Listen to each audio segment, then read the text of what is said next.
Okay, so today I want to talk to you a little bit about the classic push-up. We're going to cover some basic technique for doing push-ups correctly. We're also going to talk a little bit about common mistakes that people make and how to fix them.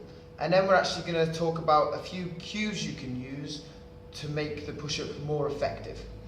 So one of those will be a technique and one of them will just be a simple cue that will help light up your chest and really force you to do a lot of work. So the basic push-up, if we're talking about the basic push-up, we're here, we've got our abs nice and tight, we've got our glutes nice and tight, we're coming down and then back up. So chest to floor. Now, one of the first mistakes we see people making is letting their hips sag in the push-up position. So when they get into their push-up, here, they do this with their hips, okay? What we want to do is avoid that. We want to keep everything in a nice straight line. We want to have our glutes nice and tight, squeeze, abs tight. We don't want to let our hips drop. Similarly, we don't want to let our hips pike up, which is how you'll also see some people performing them, okay? So in this position here, we're not actually engaging our glutes, we're not able to squeeze our butt cheeks together, we're not able to squeeze our abs, okay? Which kind of defeats the purpose of the actual push-up, because the push-up isn't just a chest exercise. You're actually going to get a lot of scapular stability when you're in this straight arm position here. You're going to get a lot of core stability work, and you're also able to tense and squeeze your glutes when you're in that full push-up position, okay? So we don't want to be sagging our hips, we don't want to be piking up. We also, from this position here, don't want to be creating too much excessive lumbar arch there, okay? So we don't want to be in that arch position here. We want to be in a nice straight line, everything nice and tight, and then from there, going down and coming back up. Now, another thing that you'll typically see people do is, I'm going to just show you this on my knees here because it's a little bit easier. You'll notice when I was doing my push-ups there, I was trying to keep my elbows in, nice and close to my body.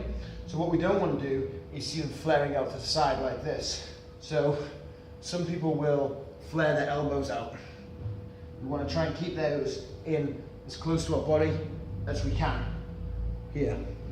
And that's typically going to lead to less shoulder issues coming in from doing an actual push-up. So there are a few things that we typically see people doing wrong and how to fix them. Everything in a nice straight line, abs tight, glutes tight. Now, a simple cue you can use when doing the push-up to make them a little bit harder and also to work the chest a little bit more is to imagine that you've got an elastic band going around your hands when your hands are on the floor here.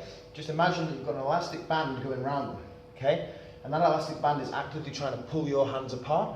So what you're trying to do is squeeze your hands in together to resist that, okay? So when we're in the push-up position, we're actively pushing our hands together, so we're in nice and tight, everything squeezed, and then we're actively pushing our hands together as we're performing the push-up. Okay, and that's going to create a lot more tension across the chest. Okay, so we can actually turn the push-up into an even more effective exercise for the chest by just squeezing our palms together and creating that constant tension. So that's one cue we can use. A different technique we can use with the push-up is to perform 1.5 reps.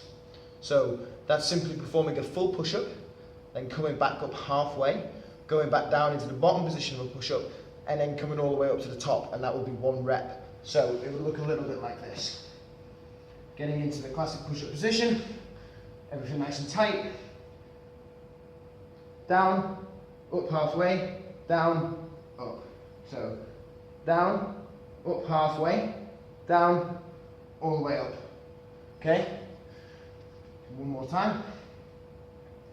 Down, up halfway, down, all the way up. Okay?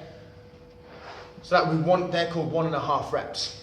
And by doing that, we actually get a lot more total volume in, and we also create more tension again across the chest. So we can turn it into a little bit more of an effective muscle building / hypertrophy exercise if that's what we're looking for. So they are a couple of easy ways that you can make the push-up harder without adding weight and without using bands or any other piece of equipment. You can still just use your body weight and make them more effective.